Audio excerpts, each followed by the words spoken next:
Alright guys, welcome back to VALORANT News as Evil Geniuses seemingly lock in their roster for the new season. Scrims are back underway as well. Loads of Scrimbux being revealed over the last couple of days and behind the scenes and from various streams that have been going around the party. Sentinels, their practice is back underway seemingly for the new year. Bit of a mixed bag, some great results in here, but also 100 Thieves may be looking particularly good in their few matches as a team with Boostio. Very much enjoyed your thoughts in the comments below. Hit the like button if you enjoy. Subscribe if you're new as always, I would greatly appreciate it. Plenty to dive into. Firstly, on the Fnatic side, lots of reaction to the new Outlaw weapon into the game. Fnatic also part ways with their performance coach, so wishing him the very best going forwards as well. But there was lots of talk from Boaster and from Chronicle on the power of this Outlaw weapon. It's now in the game, it's now looking incredibly good. And as Boaster says, how do they get my footage from Scrims? Because I've been absolutely cooking these guys. But as he goes on to say, Fun Outlaw Tick 2024, which is, or Outfao is even there. So, lots of options here. But still, the gun's looking good so far. And there's been questions as to how it's going to affect the meta. It's definitely going to be used. I think there's no doubt about it. The weapon is very strong. The fact that it fires 2 bullets so quickly, 140 damage, it only costs 2,400. It's a really powerful gun. And also, imagine you're at 150 health, you've got heavy armor. You take a 140 hit, you're down to 10, a gust of breeze is going to take you out, right? So, it's a very strong weapon on any round, not just anti-ecos or anything like that.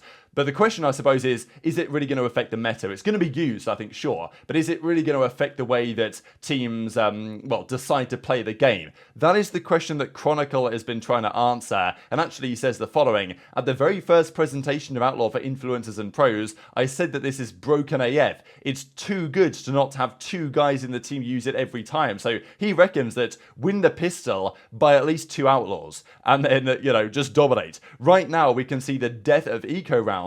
Is there any chance to lose an anti-eco with this beautiful weapon? So I guess his point is that, let's say you lose pistol, you might as well buy nothing, because on the second round, right now, maybe you can get away with it. Try and buy light armor, couple of sheriffs, whatever, right? You lose the pistol, you can still kind of buy up. But now, you're just going to get mown down by an outlaw, really, by the team that's just won the pistol. So maybe the strategy is never buy anything if you lose pistol ever again. And the other concern is that, of course, let's say you buy nothing on the second round after losing pistol, theoretically. On the third round, the other team is still going to have 2 outlaws. So you absolutely need heavy armor round 3, you would think. So I think it is going to change the meta. I don't think it's just a gimmick weapon that is going to be used a little bit. I do believe teams will use it. I mean, Fnatic say they're going to use 2 of them, which is pretty concerning maybe for the opposition. And I think it is going to, it's going to be interesting to see what it does in the meta. Whether it makes it more stale, and as I say, everyone loses pistol, buys nothing, and then makes sure they load up on heavy armor round 3, maybe. Or maybe, we're reading it a different way. But the pros generally think this gun is too strong right now. So we'll see if that changes. But, we had this in the Counter-Strike world as well. The R8 Revolver added in, other weapons added in that were way too strong and needed to get dialed back somewhat. Now, speaking of roster changes, this has been potentially the leaked G2 Gozen roster going forwards. If this is actually the team, it will be, a very good team indeed. So we'll see. I don't exactly know if this is going to be true yet. But, Amy potentially coming in. Of course, Petro and Mimi staying around. And Valia was linked to be joining those guys a little bit ago as well with Rex as well. So if Amy's coming in as the 5th player, that is, pretty concerning maybe for the rest of the teams in EMEA game changes. Now, 100T, they confirmed their roster the other day. Even Jakob Toft Anderson here I thought was pretty funny, says, the Boostio is, without a doubt, the loudest player we've ever had on 100T. It's a bit of a COD crossover here as well in the replies if you guys watch both of the channels. That Envoy says to Draza, hey, it should have been you type thing, or it used to be you, but now apparently Boostio, I can hear him in the kitchen, the bathroom, the bullpen, every meeting room and in my office. He's loud when he's losing. He's even louder when he's winning. So they've been practicing the last few days 100T, and apparently it's been going pretty well. Before we get to that though, this is Derek Overwatch, just Derek, right? Former, pro player that was in the league not that long ago, but has been out for some time now, but actually confirms yesterday, oh wow, he's been signed. So this is official now, and as Derek replies to question mark, Jorgamo here's him in the replies. So we saw this the other day with loads of other players. We're pretty convinced we know what's going on here with Derek and Superman as well. It seems to me that after many days of trials, and well, not even days, I would say months, if not, weeks, if not months of trials from Evil Geniuses, they have finally locked in a roster. Now, I don't know whether they've locked in their full team yet, because Jorgamo is going to stay. He's the only one that's going to stay on EG. Everyone else has gone, of course. Boostio, we've seen what's happened with Com going to Lev, and then the two boys, of course, ended up on NRG. But to replace those players, Potter is trying to cook something up, and Derek is going to be in. Superman is going to be in as well, kind of like an old school duo. And I actually think these guys are really talented players. If Potter can get the best out of them, I look at last year's EG, and on paper you're thinking, wow, there's some talent here, but there's a question whether it's going to work. Derek and Superman have talent. There's a question whether it's going to work. So, look, it's going to take a masterclass and Potter and the team next season to build something anywhere near as successful as what EG did the most recent year. It's obviously a massive challenge, but I do think of the options they could have got. Derek and Superman, if you get the best out of them, I think they are very good players. Question is, though, what's the rest of the team going to be? Because we've only seen so far 2 of these contract signing gifts coming through. So Jorgamo's to stay, I'm pretty sure. Superman and Derek coming in as the second and the third player. The other 2 rumoured players were, at least the other day in their very most recent Scrimbux we saw, were Apoth and Nature. So we'll see if that ends up going through. My theory is that probably those trials went well, therefore they've locked in Derek and Superman, and maybe it's only a matter of time until they lock in those other 2 players as well. If that's the team, maybe it's not too bad, but it's probably not great compared to what they had last season, to be fair. The funny thing as well I got to share for you guys, it will be quite small in the bottom left-hand side of the screen, but after Derek tweets this out, right, if you guys look in the bottom left-hand corner, he gets a friend request here from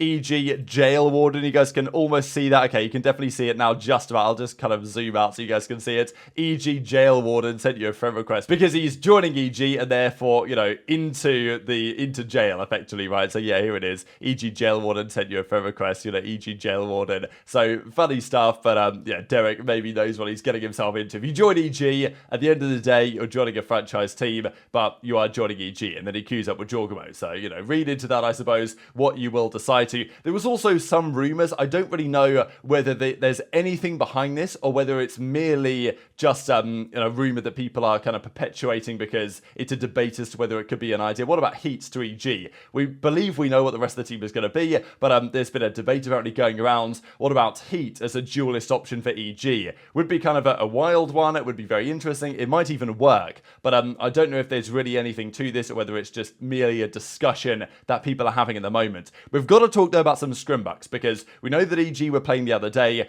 This is a serious number of Scrimbux. We know that James of F is usually the one that does this on the VLR, but this guy, No Shadow, he has been cooking over the last couple of days. We're going to have a look at this. So he says, I know James of F, I don't necessarily have any crazy inside sources that are going to give me the details. This is merely from streams I've been watching to see what we find. So a few big results in here. Probably the main ones that stand out really were what's going on with Sentinels, because they took a bit of a break over the Christmas New Year period. They dominated the Africa TV International Tournament, whatever it was called. They've turned up back again in January, and the question is, okay, are they still going to be as good? What's their plan going into the kickoff, really? Because the kickoff is a qualifier for Masters Madrid. You've got to be top 2 in an 11-team league to qualify. That's an incredibly difficult task, especially when there's great teams, especially in the Americas, and of course in the Americas Ascension, which is why I find this result against M80 particularly impressive, right? I mean, M80, they were the best team but the Guard last year in Challenges, in Ascension, right? At some point, they were probably the best team, to be honest. And sure, it's only a scrim. It's only practice. It doesn't really matter that much. It's not about winning rounds. It's about learning. But at the same time, winning rounds is always nice, let's be honest. So here we go. Sentinels 18-4 against M80. So that was a pretty impressive result. They also were up against, I believe this 9-4 was against NRG. That was the rumour anyway, that they're playing NRG and they were up 9-4 on this one. We saw another couple of big results though as well with 100T. So 100T, we don't know who they're playing in this one, but yeah, 19-4 against somebody. And then they also are beating somebody else 17-6. Now we don't know who those teams were because, we're not exactly sure. You can't always tell. But M80 were also playing G2, 8-6 against them. M80 were also playing another unknown team at 12-11 to them. So, an EG played M80 and it was 9-11. So, it's not like M80 are a bad team. They're obviously very good, but Sentinels were kind of of, smoking them in this particular one. These, though, were then from last night. That was, 1 day ago. This is just from last night. Some pretty similar results here again. We see NRG are practicing. We see, 100T versus M80 was 13-10. NRG up 12-7. Sentinels versus NRG. That's, of course, a big one people are going to look at, right? It was 12-11 at this point between the two teams. Here you go. So NRG Victor, Sentinels Zekken. So exciting to see those two teams keep doing battle. So it's looking pretty good for Sentinels. And to be fair, given where they, started the new year again, just back into practice, it is looking pretty promising for them, right? And I'm sure that those Sen NRG scrims are absolute baggers, right? I wish we could actually go to, watch some of those somehow. But this was the other big one people are noticing, really. Sentinels versus 100T. 100T, from everything we have seen so far, have pretty much not lost anything, right, with Boostio coming in. There was a question whether, has Boostio been playing with him for some time? Is this like a brand new thing? Because with NRG, they said they did no trials or anything. They just brought in Demon 1 and it's all right, we hope it works. And I think it will work. But, they're not exactly knowing for sure that it's going to work. Boostio has known that he's going to 100T for probably 3 or 4 months at this point, so he could have trialed with them earlier, but we know that he didn't, at least some time ago, because Nature was there instead when they went to the Red Bull home grounds in Tokyo, whatever it was. So, obviously he's only been there for a little bit of time. Whether they've had more practice time than other teams, I don't know. But this result especially, 13-4, Sentinels down against 100T has also been turning some heads to some degree. Maybe 100T actually are legit. I don't know. Again, it's only practice. It's just one particular map here in a scrim, but it's still worth thinking about, because when 100T were formed, the question has been, okay, sure, they have some upside, but are they going to be as good as Sen, NRG, Lev, the other theoretical top teams? Probably not, but possibly yes. So still, these are only the first day or two for Sentinels back in practice for the new year, but of course you get up to speed again pretty quickly. They did, certainly, but that result against 100T is maybe we'll think, okay, as Elsis and the Sentinels guys going to be able to maintain